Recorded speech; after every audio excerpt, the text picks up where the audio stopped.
We have the 13.1 update heading our way right here in Warpath. It is getting ready to go live. We're going to be covering all of the high points that are coming with this update, and there are some big ones. So let's go ahead and get started.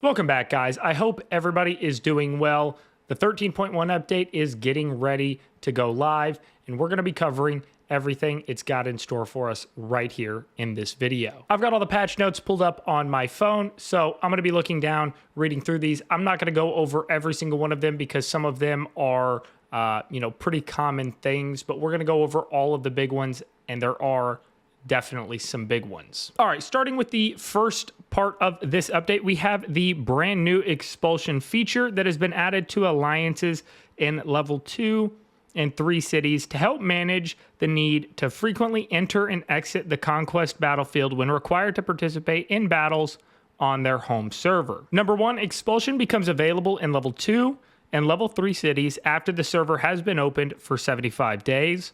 Number 2, when an alliance occupies a city combatant command and has a supreme commander, deputy commander, or defense minister assigned, any of these roles can select a target commander to expel them from the city.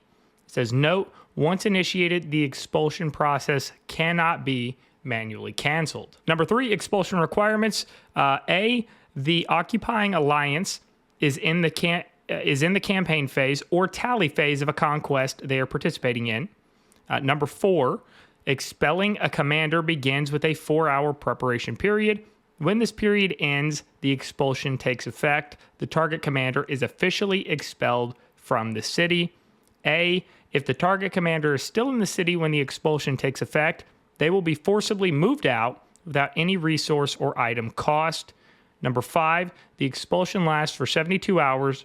During this time, the expelled commander cannot enter the city from which they were expelled. 6, when an expulsion ends, it enters a cooldown period and cannot be used again immediately. A, once the expulsion ends, the expelled commander can freely re-enter the city that expelled them. And the number 7, if the city combatant command enters a contested state at any point during the expulsion process, the expulsion is immediately canceled. So without getting kind of too into the weeds on this, just because this is focused purely on the features coming with this update, not the actual, in-depth part of these features, I can definitely see this being a very strategic asset, especially in the early stages of the game. Before you even reach Theater of Conquest events in level 2 and level 3 cities, I can see this being a very strategic move to be able to make. The next thing coming with the 13.1 update is a feature that has been requested by the community for a very long time, and that is commander tags. Number 1, you can select any target location on the map to create a tag. A, each commander can create up to 30 tags on the open map. After reaching that limit, they need to delete existing ones before they can create new ones. 2, you can find the tag list in the top left of the screen. It lets you view your current tags. A, the tag list page, you can edit, delete, or share your tags in different chat channels. 3, there are 3 types of tags, general, ally, and enemy. You may add custom notes to the tag. So just to kind of run you guys through this real quick, if you are new and unaware of where this is at or how to do it, right underneath your power, you're going to see your coordinates. All you're going to do is click on that. You can see the alliance-based tags, which are what the leadership of your alliance can actually use and place. You'll see those, or I should say that's all. These are the alliance ones, all meaning it shows all of them. This is just your general tags here, allied tags, and this is kind of glitched out, but this is the enemy tag. Now, I'll just use this Raven thing for an example here, but this is with anything that you want to tag. All you've got to do is click on it, click the star button, and you yourself can choose if you want general, ally, enemy, and you can place the tag accordingly. Next up is the, once again, very highly requested for a very, very long time, the officer swap event. This is going to be an event that is going to be potentially very, very beneficial to veteran players like myself that invested in, Generation 1 officers in the very early game before there was even a Generation 2, 3, or beyond officers, and they're just not really super helpful or useful or beneficial nowadays, so we can swap to newer, more useful officers. All right, so here's the quick overview in the patch notes of the officer swap event. We're going to get more in depth with that in a dedicated video all on its own.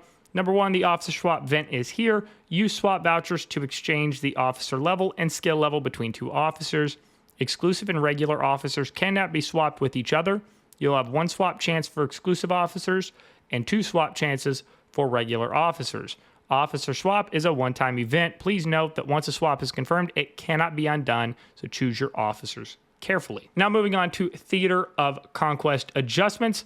A GNC Conquest adjustment. Alliance tier adjustments. A. Alliances are now ranked according to their overall power. The top 50% are placed in tier 1, while the bottom 50% are placed in tier 2. Number 2, Territory Alliance Rule Update. A. Airlift to Alliance allied territories now becomes available after the blockhouse opens for contest. Alexandria Conquest optimizations increase the firepower and HP bonuses provided by Desert Oil Tech from 30% to 60%.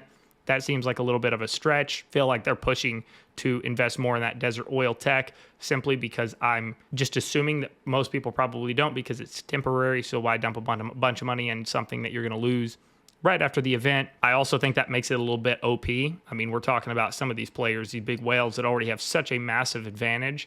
Now you're going to give them 30% more firepower and HP. I mean, that just seems a little bit lopsided. So, number 2, reduces the damage dealt by drones against Scorpion Cannon, Antlion Launcher, and Locust Shield from 40% to 25%. I think that will be fine because those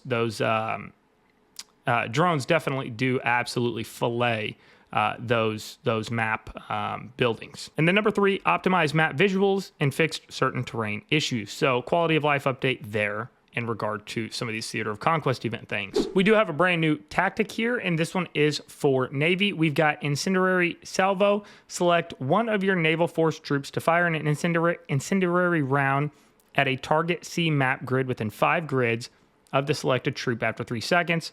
Inflicts burning on the enemy naval force troop on that grid, dealing damage every second for 10 seconds. Damage coefficient is 1100. After you reach level 3 on this tactic, you're going to get your first bonus, which deals additional damage based on the hit enemy's armor thickness, 48 damage coefficient for every 10 millimeters of armor thickness. And then once you reach level 5 with this tactic, you're going to get your second bonus. Increases tactic range by 1 map grid, reduces burning duration to 1 second while still dealing the same damage overall. We also do have some modern helicopter optimizations. Modern helicopters now have a 5% chance to dodge incoming normal attacks, increased pin damage for helicopters across all camps, Liberty Helicopter 170 to 200, Martyrs 200 to 230, and then Vanguard 170 to 200. So it would appear, I don't know how much of an impact this is going to be, or this is going to have, I should say. I'm actually going to be doing some testing, but it would appear that they're trying to maybe rebalance some units. Helicopters were kind of the stuff for a period of time. It was the meta for a period of time, gosh, I don't know, maybe a year and a half, 2 years ago. And then the light tanks came onto the scene, and then the MBTs got a little bit of a buff, and things have been really balanced, honestly. There's a variety of all of these units on the battlefield. You've got helicopters, light tanks, main battle tanks. So I hope this change doesn't kind of skew that and create an imbalance again where you've got a bunch of helicopters running around and not much of anything else. But time will tell, of course. And then to round this video up, we have just got other optimizations, quality of life, things like that. Number 1, post-title display. Titles can now be shown or hidden via options in general settings. Number 2, this is going to be a very welcomed one, and this is also one that has been requested for quite some time, and it has to do with army groups. A, Alliance Management can now disband online army groups or fleets. B, Alliance Management can now transfer the leadership of offline army groups or fleets. C, the open map now shows the actual leaders of allied army groups and fleets.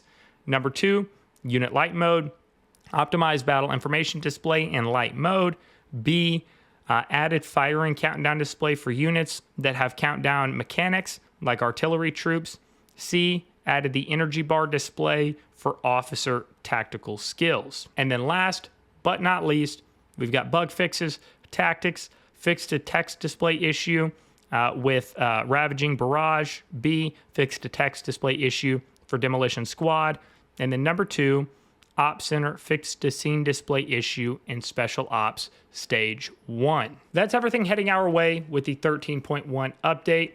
I think it's going to be a pretty good update. A lot of things that have been highly requested from the community for quite a while. Some pretty good quality of life changes. These army group features, I think are going to be very, very beneficial. We've got tags now, these officer swap events that we've been asking for quite a while. Let me know what you guys think. Do you guys think it's going to be a good update, bad update?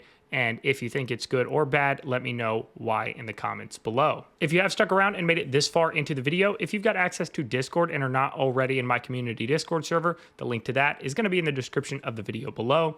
Click on that link. It will take you right into my server. Whether you are a new player or a veteran player, it doesn't matter. Absolutely everybody is welcome. As always, thanks for taking the time to watch the video today, and we'll see you on the next one.